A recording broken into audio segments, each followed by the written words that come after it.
what's going on, zombie enthusiast, and welcome back to the channel. And for today, it's quite a special day, as I have for you all a debut of one of my favorite recent decks at the moment, and that deck being none other but Sky Strikers. Who would have guessed the zombie player, the flu player, the Traptux player, the Dark World player has now joined the Sky Striker players. Fire King as well. But we don't talk about that because they like Snake Eyes, and I kind of hate Snake Eyes. I stand against Snake Eyes. I'm just gonna say it now. And zombies for the win, Sky Strikers, and all the other decks on our channel. Speaking about the channel, please feel free to subscribe, because this channel is not only full of zombie content, it's full of road decks. I absolutely love decks. I love them to the maximum, and that's my preferred play style. Like I wanna basically make the game hard for myself, but also road decks. I feel like they're the most fun. They're the most interesting in the meta. So with that being said, let's get into the deck profile. Starting off with 3 U.R.A, really standard. You have to play 3 U.R.A. U.R.A is the best card in the deck, except Engage. If it doesn't get Ash, that is. With 1 Rose. I've seen some people play 2 Rose. I don't like that. I feel like it's too bricky, and I hate Rose. If I open Rose with U.R.A, it's like, okay. But imagine if you open 1 U.R.A and 2 Rose, then that's like absolutely blasphemy. And for more monsters, I'm playing Ash. Ash is really versatile, which I feel like is the key for this deck, is to be as versatile as possible. And I immediately gonna contradict myself with 3 Nibiru.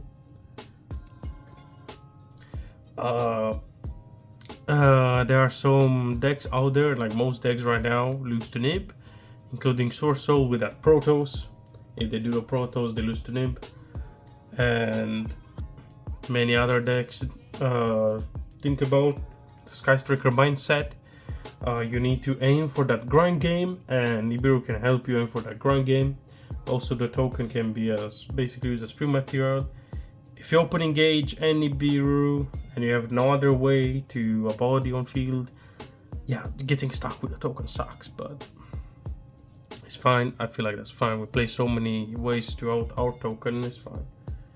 Speaking about Engage, here's 3 Engage. Finally, off the ban list, we have 3 Engage.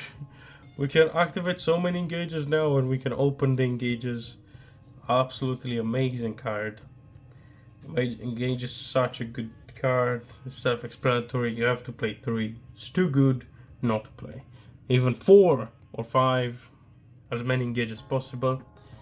On the other hand, we have Linkage, which is basically like an extra body to the deck, and it's a really good way to OTK. If you manage to leave your opponent on an empty board, U.R.A plus Linkage is full OTK. Let me know if you need to see that. If one of you needs to see it, I can post some test hands out there, and maybe like some scenarios. And then we follow on with 3 Widow Anchor. Widow Anchor is one of the best board breakers in his deck. It's searchable, it can steal, you can link it off. It cannot, it can attack, but its effects are negated. Or I'm pretty sure Widow Anchor was the one that doesn't attack, right? Yeah, you do lose it in the end phase though. So I'm gonna link it away most of the time, but that's fine. We have plenty of extra deck space for that. But then for the one-offs, we have 1 Shark Cannon with 1 Afterburners. No of the spell that pops a set and then non-targeting pops a monster. I don't feel like that's good enough to play. And 1 Horde Drones. It's limited at 1, but it's fine. With 1 multi-roll. And then 1 Era Zero. Very standard Sky Striker set right here. There's really nothing to really change. I absolutely love these ratios. I think they are basically perfect, and there's nothing to really change about them. Another perfect card for this deck is Forbidden Droplet. Being able to send your cards, like Linkage and Resolution, from the field to grave, so your Engage or other Skystriker cards resolve with 3 spells in grave, it's amazing. Not only that, Droplet is a really good board breaker right now, absolutely busted. It does no target, which just makes it even more broken. And like I said, you can activate Engage, activate another spell, and then Droplet, send the spell you activated plus Engage or something in hand to the grave, and then boom, you have 3 negates for free, and then the chances are your Engage will probably resolve, drawing 1 card in the end, 1 card on resolution. More board breaking power. We got Lightning Storm. It's a really good card. We can trust into it and all that, and it's a spell. It's a really good spell. And our opponent isn't really gonna expect it most of the time.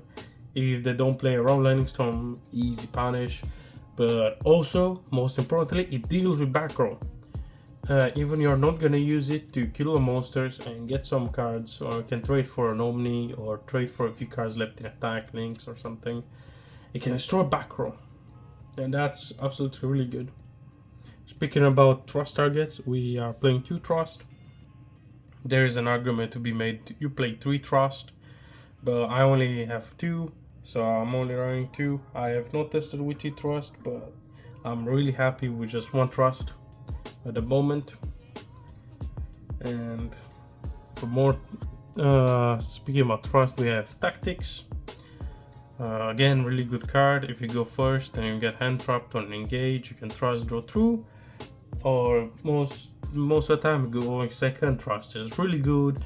If you have a really bad hand, those draw twos can really matter, or most of the time you're gonna take control of one of your opponent's cards and link it away with it, extra body on field, and that's a really good way to out your opponent monster, and it does no target either, which is really good.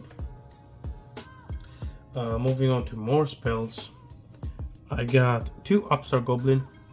It's a 3. I used to play 3, but I swapped that for the 3rd Engage. Upstart is really good.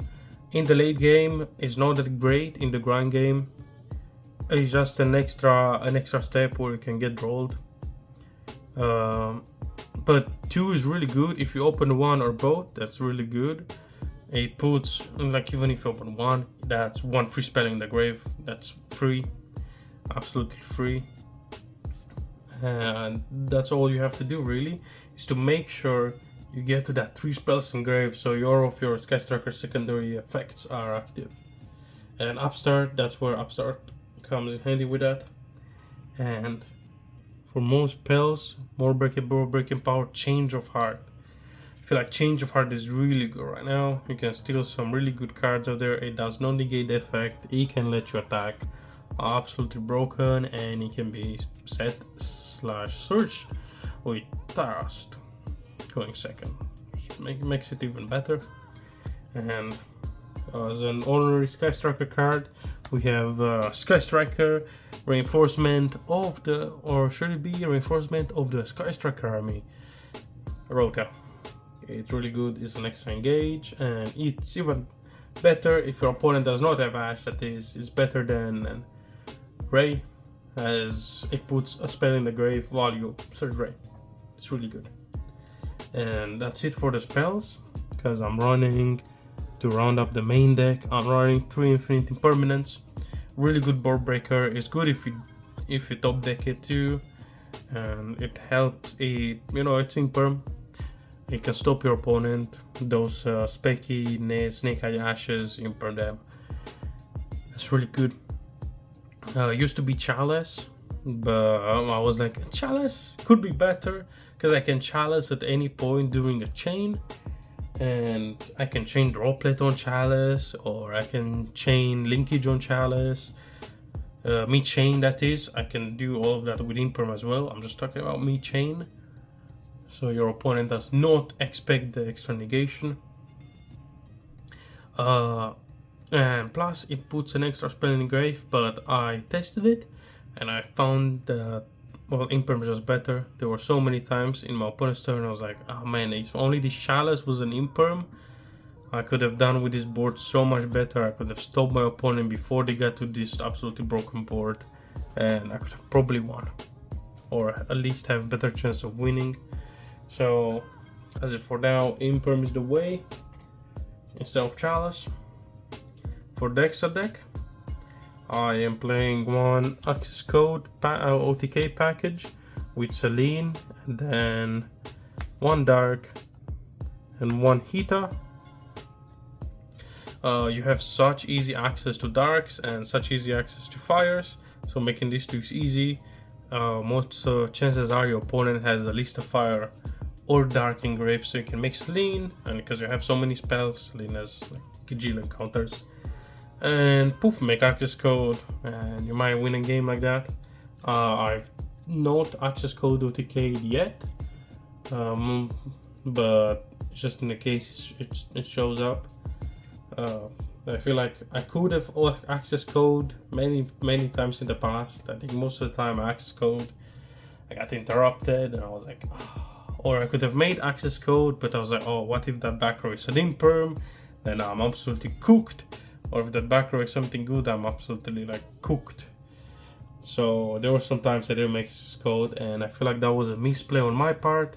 It's quite okay to go hard on access code if you know your opponent doesn't have that much recursion, blowing up the board with access code. Not even OTK, then just blow them up. It's really good. So most of the time that was a misplay on my part. And then to run up with one SP. We have so many link ones. The XP banish is basically always live, and even better than that, it banishes itself until the end phase, so it frees up the zone and the monster zone in the grand game. It frees up the extra the monster zone and the monster zone. I feel like XP is a really good addition for this deck, and it helped me win a bunch of games. Speaking about really good cards that helped me win games, 3 Kagari, mandatory 3. Kagari, it's absolutely broken for this deck. It grabs you engage in the late game, and then you engage, you draw one, you search one. Absolutely great. Kagari is really good, and that attack boost matters. And then to the 2 of Sky Strikers. Yes, 2 ofs. I'm playing 2 Hayate. I never felt the need for 3. I feel like 2 is okay. You can possibly cut it to 1, but sometimes in the grind game I did find myself going for the second Hayate for that extra poke and send. It did come up a few times, so I feel like Hayate 2 is quite good. Speaking of cards of 2, we have 2 Suzuku. You can make an argument to play 3 Suzuku, but I feel like 2 it's quite good. You could play 3 Suzuku instead of the SP if you want to, but I just prefer SP over the 3 Suzuku. And then to 1 ofs, we got 1 Kanya. Is just there to win in time, really. That extra 100 life points did win me a few games, and that was extremely funny. And then to round out the Sky Striker deck, we have 1 Zeke, basically just there to just be used to link off my opponent's bodies, really, that's it. And then 1 Azalea, it's a really good card for this deck. On summon, it pops 1, and then it basically beats over anything in battle. Really good, really good. Can beat over anything in battle, and pops 1 when it's summoned. Azalea is a really good addition for this deck. It could be viewed as a worst SP, but it's a Sky Striker, so if it leaves the field, that triggers Ray, and you know that helps in the ground game. SP does not trigger Ray, but Azalea does. And now for the extra deck, it's more locals dependent, but build it to be quite good. 3 draw. There are some decks out there that absolutely fall to 1 draw. Ogre is really good this format. There are so many cards you can pop with Ogre, is so good. especially field spells that normally you have like no way to otherwise to play around. Like the Tempai field spell, Ogre just pops that. It's the same for the Snake Eyes field spell, and perhaps the Flu map. That's some dark arts right there. Just Ogre is good. That's all I'm gonna say. I've ever since this format started, I've been a stance of Ogre. Ogre is really good this format, guys. Trust me. And no one believed me until like quite recently. And we're like, oh yeah, Ogre is really good. And I was like, I told you all from the beginning, Ogre is so good. It's finally Ogre's time to shine. I have a bunch of memories with Ogre. I loved making second Punisher with it. It was so funny. But yeah, let's continue with the side deck. Playing one Hamp. It's a searchable kaiju. This deck has a really hard time with towers, and that's where the Hamp comes in. Also against Exo Sisters. I'm sorry, Robin. You never expected me to. It was a mistake to not respond with anything when I summoned that Ray. I was like, okay, summon Ray, and then it was fine. Nothing happened. I asked for response. Lucky Camp. It was so funny, and it was absolutely great. That's it for the monsters. Really, we have then 3 Cosmic Cyclone. Again, a really good card right now. It deals with field spells again, and especially with the Centurion field spell. That field spell, most of the time a Centurion player is gonna need the field spell, like basically all the time, to Calamity Loki in your turn. And if you are able to Cosmic the field spell before you get King Calamity, or in response to the activation of the field spell, then you're all Gucci, no King Calamity, and you can easily break the board. So all good. Next up, I'm playing one Duster with one Dark No Morph. Or no, this is my No More copy, not the No Morph. Should probably be the No Morph copy, I need to change that. Really good card right now. Duster, self-explanatory, deals more with backrow decks, even more backrow deck. Hence why I said you don't need a Skystroke spell that pops backrow. It is searchable, but it only pops sets. That's so bad. What if you get floodgated? What you gonna do? You can't do anything. You can't pop it. It's not set anymore. Or if your opponent just said a field spell, well, you can't pop it. But by the looks of it, it looks like I lied when I said those are the only monsters. I'm also running 2 Crow. I love Diddy Crow. I prefer it over Bestials. Those goddamn Bestials, they ruin my days so much with the zombies. I just love Diddy Crow. And to round up the side deck, we have 1 Deep Barrier. Sometimes your opponent's gonna make you go first, and you know, sometimes you're gonna need to trust into something, which is either gonna be tactics or a Deep Barrier, depending on the situation, really. And that's really it for this deck profile, guys. I hope you all enjoy it, and if you did, please let me down in the comments. Let me know about your opinion. This is the first time Skystalkers have made an appearance on the channel, and this is the first time I basically confessed that I'm a Skystalker stan. And with that said, Casus, signing out.